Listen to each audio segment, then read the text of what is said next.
Hello to everyone. Today we will study about psychometric. Psychometric में हम लोग 5 topics discuss करेंगे in detail. First is air conditioning, psychometric, specific humidity, relative humidity and degree of saturation. Start करते हैं हम लोग air conditioning से। Air conditioning एक प्रोसेस होता है जिसमें हम लोग एयर को 4 पैरामीटर्स में कंट्रोल करते हैं। First is temperature, humidity, cleanliness and air motion. Temperature में हम लोग टेम्परेचर को इंक्रीज़ या डिक्रीज़ कर सकते हैं। सिमिलरली ह्यूमिडिटी को इंक्रीज़ या डिक्रीज़ कर सकते हैं। क्लीनलीनेस बेसिकली डिपेंड करती है कि हमारा जो एयर है उसमें कितने पर्टिकुलेट मैटर्स हैं, कितना पॉल्यूटेंट्स है, और साथ ही अगर कुछ ऑडर है या किसी टाइप की कोई स्मेल आ रही है तो उसे हम लोग कैसे ख़त्म कर सकते हैं। एयर मोशन में हम लोग उसके डायरेक्शन को साथ ही साथ उसकी वेलोसिटी को कंट्रोल कर सकते हैं अपने डिज़ायर्ड वैल्यू के अकॉर्डिंग। जब हम इन चारों पैरामीटर्स को चेंज करते हैं तो हम लोग उस प्रोसेस को एयर कंडीशनिंग कहते हैं। This is the diagram of air conditioning. ये एक नॉर्मल VCRS साइकिल या किसी भी रेफ्रिजरेशन साइकिल के टाइप का ही प्रोसेस होता है जिसमें हम कंप्रेसर यूज़ करते हैं, कंडेंसर कॉइल्स यूज़ करते हैं, एक्सपेंशन वाल्व यूज़ करते हैं, साथ ही कूलिंग कॉइल्स यूज़ करते हैं। स्टार्ट करते हैं, प्रोसेस देखते हैं हम लोग एयर कंडीशनिंग का। कंप्रेसर में जो रेफ्रिजरेंट होता है उसे कंप्रेस किया जाता है जिससे उसका प्रेशर और टेम्परेचर दोनों काफ़ी इंक्रीज़ हो जाते हैं। इसके बाद ये कंडेंसर कॉइल से पास होता है जहाँ पे उसके टेम्परेचर को थोड़ा सा रिड्यूस किया जाता है। एक्सपेंशन वाल्व्स में सडन प्रेशर ड्रॉप होता है जिसकी वजह से टेम्परेचर ड्रॉप होता है और एक कूलिंग इफ़ेक्ट प्रोड्यूस होता है। ये कूलिंग इफ़ेक्ट कूलिंग कॉइल से पास होकर हमारे रूम में एंटर करता है और इंडोर्स को काफ़ी ठंडा कर देता है, काफ़ी लो टेम्परेचर का बना देता है। ये होता है कंप्लीट रेफ्रिजरेशन प्रोसेस। आते हैं एप्लीकेशंस ऑफ एयर कंडीशनिंग में। Application of air conditioning mainly 2 type की होती है। पहला होता है कंफर्ट एयर कंडीशनिंग, जो कि हम लोग अपने डोमेस्टिक पर्पज़ में यूज़ करते हैं। घरों में जो AC यूज़ होती है वो कंफर्ट एयर कंडीशनिंग के नाम से ही होती है। इसमें 2 टाइप की वैरायटी होती है। First is summer air conditioning, second is winter air conditioning. Weather पे डिपेंड करता है हमारा कंफर्ट। समर में जो क्लाइमेट होता है वो काफ़ी हॉट होता है और साथ ही साथ हम बहुत ज़्यादा स्वेटिंग करते हैं, प्रेसिपिटेट करते हैं, इसीलिए एक ह्यूमिड क्लाइमेट फील होता है हमें। इसको हम लोगों को टेम्परेचर को कम करना रहता है और साथ ही डीह्यूमिडिफाई करना रहता है, इसलिए हम लोग AC का यूज़ करते हैं। समर्स का क्लाइमेट जिस अकॉर्डिंग है उस अकॉर्डिंग हम लोग AC को कन्वर्ट कर सकते हैं। विंटर में जो हमारा क्लाइमेट होता है वो काफ़ी लो टेम्परेचर का होता है, साथ ही बहुत ड्राई होता है। हमारी स्किन बहुत ड्राई और इची हो जाती है, इसीलिए जो हम लोग AC यूज़ करते हैं उसमें हम लोग हीटिंग प्रोड्यूस करते हैं और साथ ही ह्यूमिडिफिकेशन प्रोड्यूस करते हैं ताकि थोड़ा सा ह्यूमिड क्लाइमेट हो सके।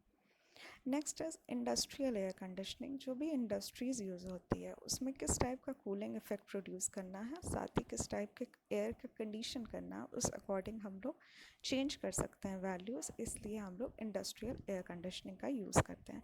This is whole about the application of air conditioning. इसके साथ साथ बहुत सारे एप्लीकेशन हैं एयर कंडीशनिंग के। Next is psychometric. जब हम लोग एयर कंडीशनिंग पढ़ रहे थे तो हम लोगों ने सिर्फ एयर के साथ डील नहीं किया, उसमें प्रेजेंट ड्राई और मॉइस्ट कंपोनेंट दोनों के साथ में वर्क किया है। इसलिए इस कंप्लीट मिक्सचर की स्टडी को हम लोगों ने नाम दिया जिससे हम लोग साइकोमेट्री कहते हैं। साइकोमेट्री में कुछ टर्म्स यूज़ होते हैं जैसे ड्राई एयर, ऐसा एयर जिसमें ज़रा भी वाटर वेपर के पार्टिकल्स नहीं प्रेजेंट होते हैं।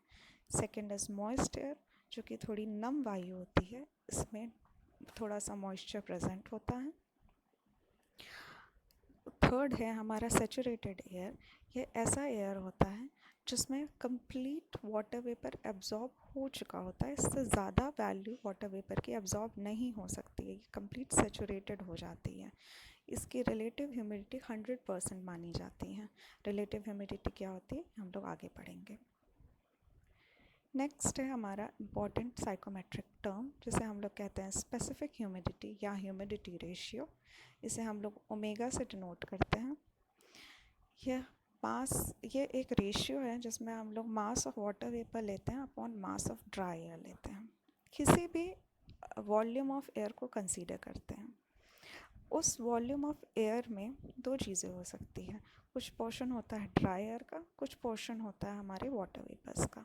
तो अगर हम लोग वाटर वेपर का मास निकाल लें और जो बचा हुआ मास है वो ड्राई एयर का हो जाएगा, इन दोनों का जो अनुपात होगा, रेशियो होगा, वही होता है हमारा ह्यूमिडिटी रेशियो। ह्यूमिडिटी रेशियो को हम लोग मास के टर्म्स में लिख सकते हैं mv अपॉन ma, जहाँ पे mv mass of water vapour है, ma mass of dry air है।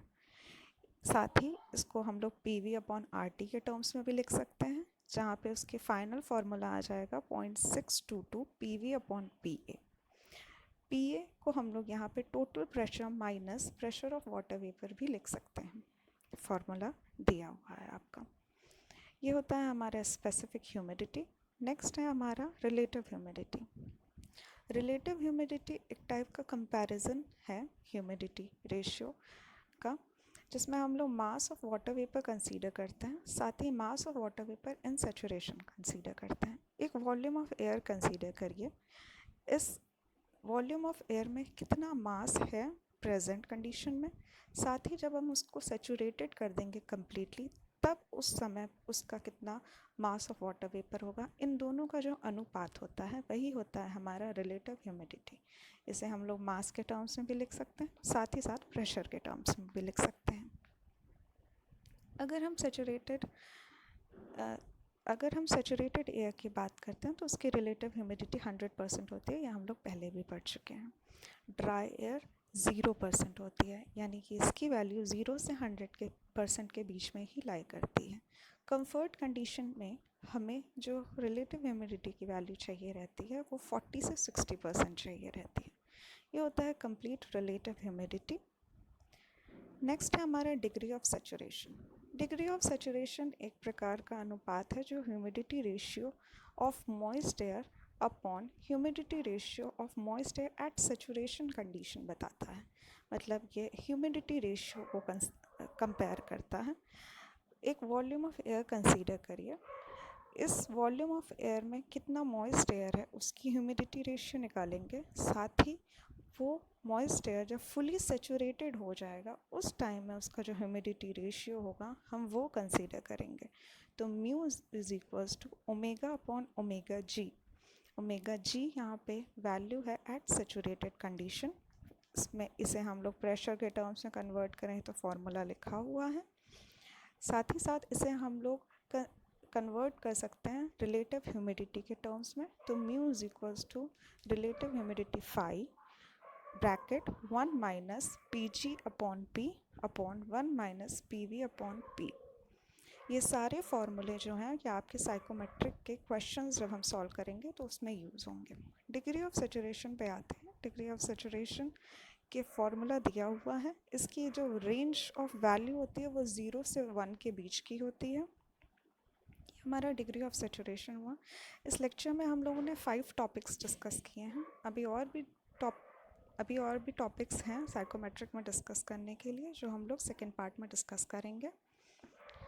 इस लेक्चर के लिए बस इतना ही। Thank you for watching the lecture.